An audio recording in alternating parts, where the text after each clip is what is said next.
In just 4 minutes and 29 seconds, 6 Metropolitan Police documents changed everything.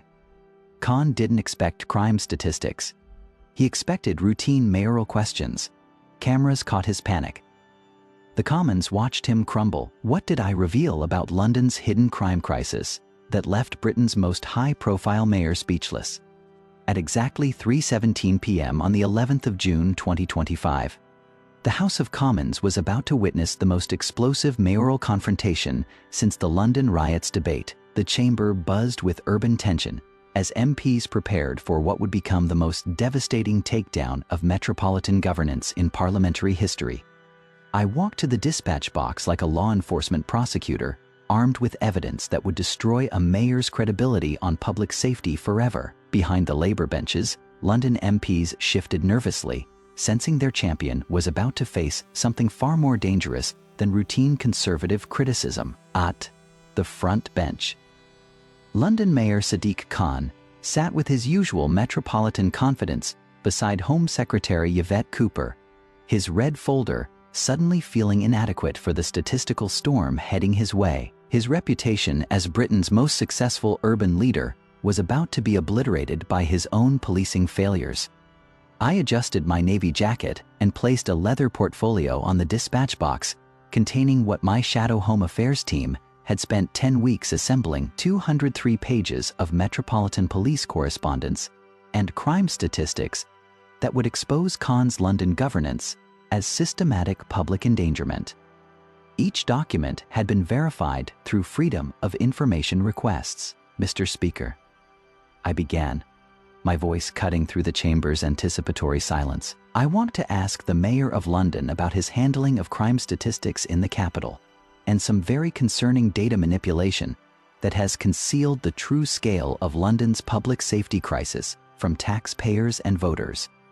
The mention of data manipulation immediately electrified the entire chamber. Khan's team had prepared for questions about police budgets, not forensic analysis of statistical fraud that would expose public safety disasters they thought were buried in mayoral files. Mr. Speaker, Khan replied steadily, London has seen significant crime reductions under my administration, with violent crime down 15% and burglary reduced by 22%, according to the latest Metropolitan Police statistics, published transparently for public scrutiny. Mr. Speaker, the mayor talks about transparent statistics.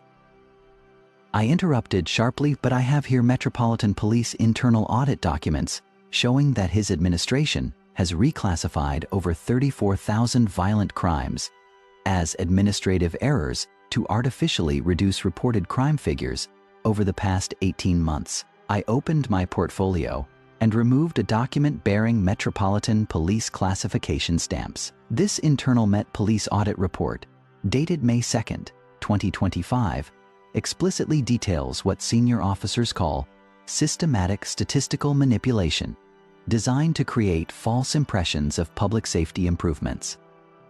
The revelation detonated like an urban bombshell. 34,000 violent crimes, hidden through reclassification, violated every principle of public transparency. Conservative MPs erupted, while Labour MPs sat in statistical shock. Mr. Speaker, Khan replied, stress betraying in his voice. The Metropolitan Police maintains comprehensive crime recording standards according to Home Office guidelines and independent auditing procedures. Mr. Speaker, Home Office guidelines do not permit hiding knife crime statistics by reclassifying stabbings as accidental injuries or concealing sexual assault figures by categorizing them as miscellaneous incidents to protect mayoral approval ratings. The chamber erupted as MPs processed the implications. This wasn't about recording standards fey. This was systematic deception where public safety data was manipulated to enhance political reputations. Mr. Speaker, I said, removing another document. I want to ask the mayor about his misallocation of Metropolitan Police budgets and some very troubling financial arrangements that have diverted crime prevention resources to personal political projects. Khan's face flushed as financial mismanagement entered the discussion. Mr. Speaker, Khan replied, panic showing, the mayor's office allocates resources according to evidence-based policing strategies developed in consultation with Metropolitan Police leadership. Mr. Speaker, I replied, Greater London Authority financial records show that £47.3 million designated for frontline policing has been redirected to what mayoral budgets describe as strategic communications initiatives run by companies connected to the mayor's political advice. ERUPTS.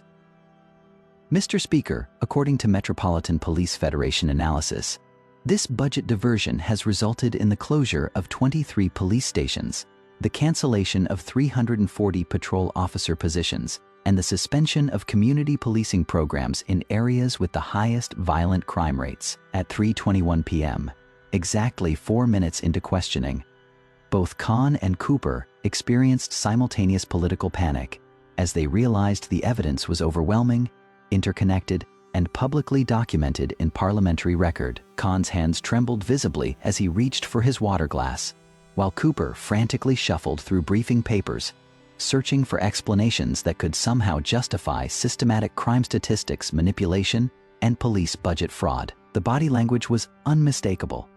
Two politicians watching their public safety credibility evaporate in real time.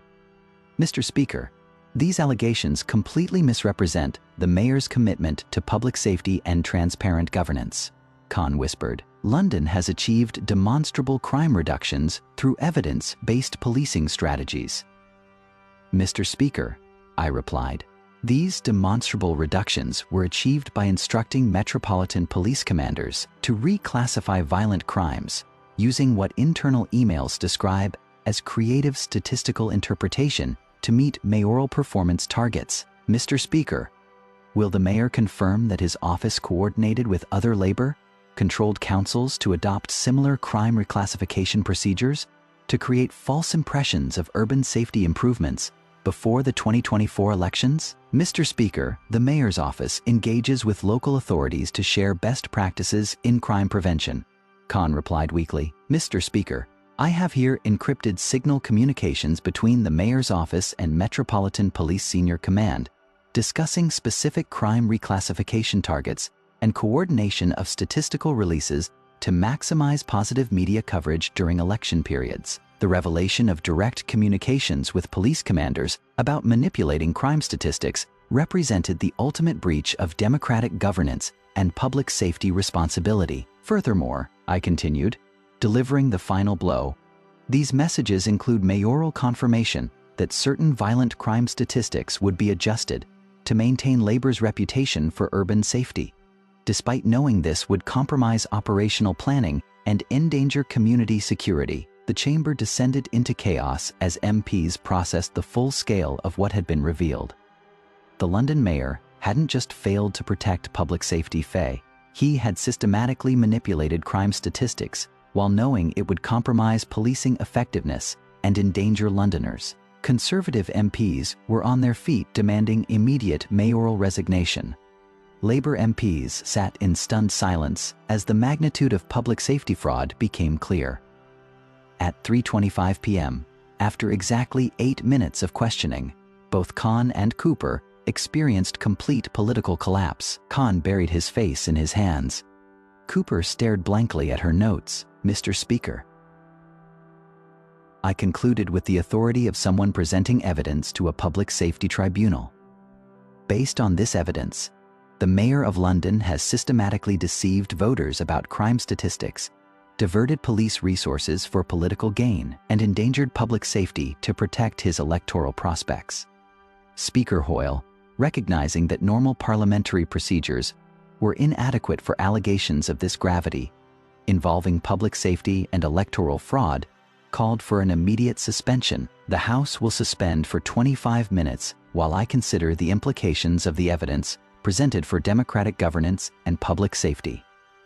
The suspension was unprecedented for mayoral questioning, but necessary given allegations that went to the heart of Britain's urban governance and protection of public safety. As cameras captured every moment, Khan and Cooper remained frozen at the front bench, their public safety authority obliterated and their government's urban credibility exposed as systematic fraud and electoral manipulation. Within minutes, social media exploded with footage of the mayoral breakdown. London Crimegate trended worldwide within 12 minutes, generating more urban governance controversy than any policing scandal in recent memory. Metropolitan Police Federation immediately demanded government intervention in mayoral oversight. The Police and Crime Committee announced an emergency investigation into statistical manipulation. The Home Office inspector launched a formal review of crime recording procedures across all metropolitan areas. The Electoral Commission opened an investigation into whether manipulated crime statistics constituted electoral fraud during the 2024 campaigns. Several Metropolitan Police commanders requested transfers pending investigation into their roles in statistical manipulation. The London Assembly demanded Khan's immediate resignation, with 3 Labour Assembly members joining Conservative calls for accountability. Citizens groups across London began organising safety audits to determine the true scale of unreported crime. The political earthquake continued for weeks as law enforcement analysts investigated systematic crime data manipulation. The PMQs session became required viewing in public administration courses, demonstrating how parliamentary oversight can expose governmental statistical fraud. Sometimes the strongest weapon against public safety corruption isn't policing expertise fey. It is documentary evidence perfectly timed when statistical fraud has nowhere to hide. What happens when mayoral lies meet parliamentary scrutiny? Sadiq Khan learned these lessons when forensic analysis revealed that some crime statistics manipulation is too well documented to deny.